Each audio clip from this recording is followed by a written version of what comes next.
are back up here. If everybody get a seat, please.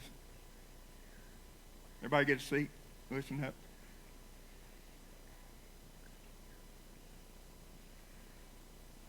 So, this is out of the ordinary. We've not ever done anything like this. 2 weeks ago, something like that, the coach from Breathitt County emailed me and said, is there any way that we can change our topic for what we pitched at the district? We'd never been asked that before. I said, well, you need to explain why, then send me an email explaining, and we'll consider it. So these two young ladies will tell you the genesis of their ideal. The need to change. They lost passion for their first topic. They gained a passion for a new topic, and that's the way they wanted to go. So we obviously allowed it. So it's a very powerful story, in my opinion, okay? But just share, no more than 5 minutes. We're ahead of schedule. Russell has canceled. Couldn't get a bus driver, which drives me crazy.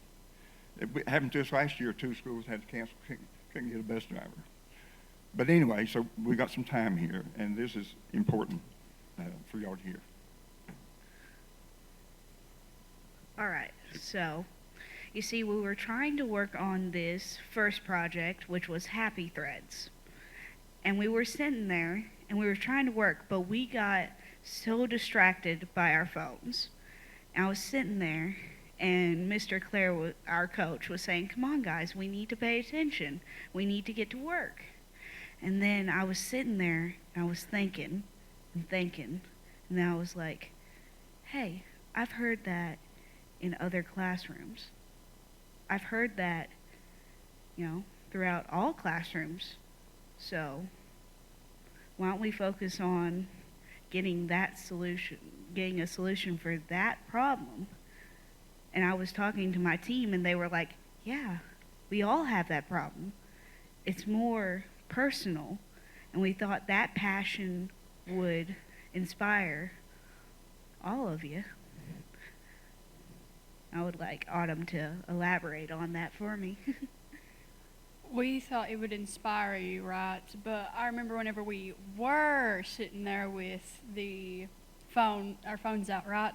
I remember that one of us was playing some kind of fidget toy. It was just, I'm trying to think, what was it? It was one of those slap and stick things, where the suction cups, where you slap it on the table and then peel it back up. Very satisfying.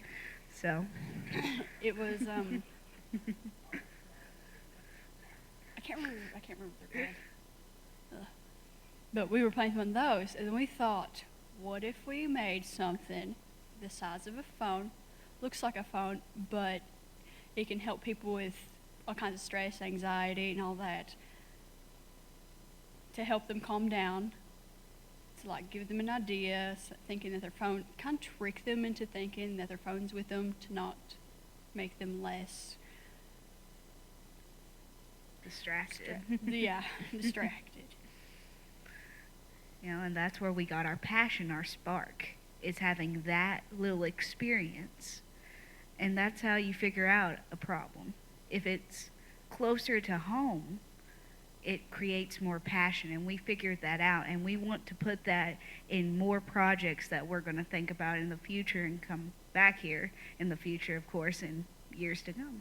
And I know I have a problem with like keeping myself focused. If I don't have something to do with my hands, if you've ever noticed me talking to you, I use my hands to speak. I need something in my hands to do whatever with, to keep me focused, to keep me just in that mindset of keeping on track. Yeah, same thing with me. You can see I'm holding on to my finger. And lanyard, yeah, you can hold on to your lanyard. I also do that with my elevator keys that I use in our school. I go around and I just start flipping around like this. I do it so often that sometimes you could see like little scratches on my hands because I do it so often. It's just, you got to have something there to keep you occupied just so you can stay focused in the daily life, in the cycle. And that's where the passion comes from, as we said.